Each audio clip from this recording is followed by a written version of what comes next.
Welcome to Auto Sky 703. Long after the heat of the moment, I pulled off the road in rural Portugal and glanced at the Bugatti Chiron center console. As the engine cools and carbon silicon carbide brakes rotors began to dissipate heat, computers onboard telemetry revealed some staggering figures. Top speed of 377 kilometers per hour, do the math, and that's 234 miles per hour, with quad turbocharged W16 squeezing the max horsepower of 1.466 and 6.691 RPM. Whether I am just driving a car or flying a plane? Shuffle brain mind-boggling. Bugatti's latest land rocket cannot be understated, even when placed in context against the Veyron's now. In the ultimate supersport trim, the Veyron generates the horsepower metric amazing 1,200. Chiron jumps to 1,500 horse needed quite a development, testing, and re-engineering. Full process sees significant challenges, even late in the game. Consider high-speed incident testing in South Africa. Despite extensive test bench work, real-world driving revealed that large exhaust heat melted bumpers rear and almost triggered a car.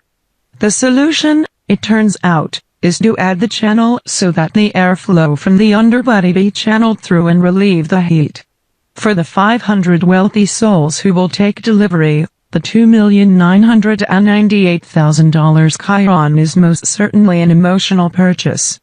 But it's backed by a battery of left-brain thinking aimed at making it a quicker, smoother, more involving car than its famously controversial predecessor. For starters, only 5% of the engine's parts are retained from the Veyron, the bulk of the new parts getting strengthened, lightened, and re-engineered to better cope with the thermal demands of the heightened output. The 4 turbochargers are 68% larger and now work sequentially, so the first set can facilitate a torque plateau between 2,000 and 4,000 RPM.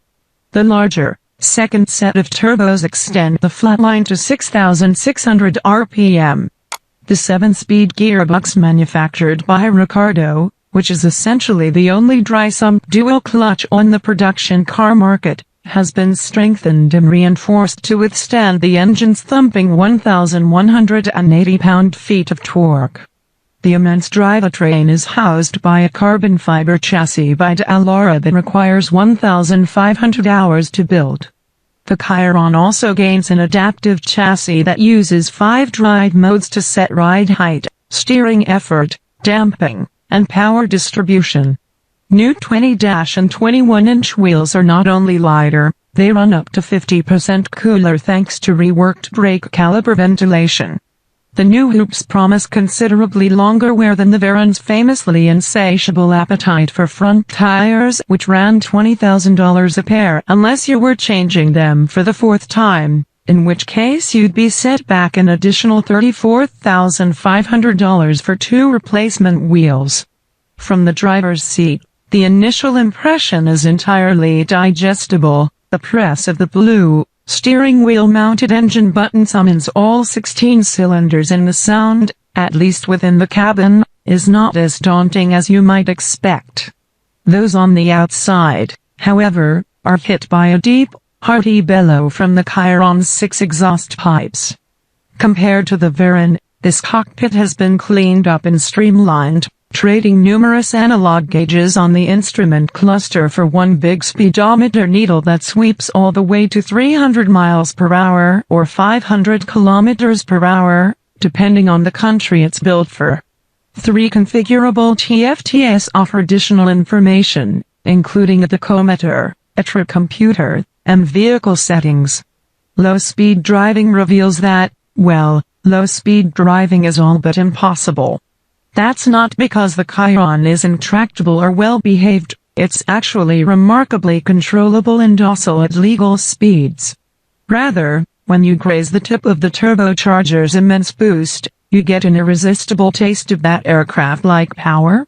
The torque piles on as the first set of turbos spool, tempting you to keep burying the pedal as it tugs your head closer to the headrest.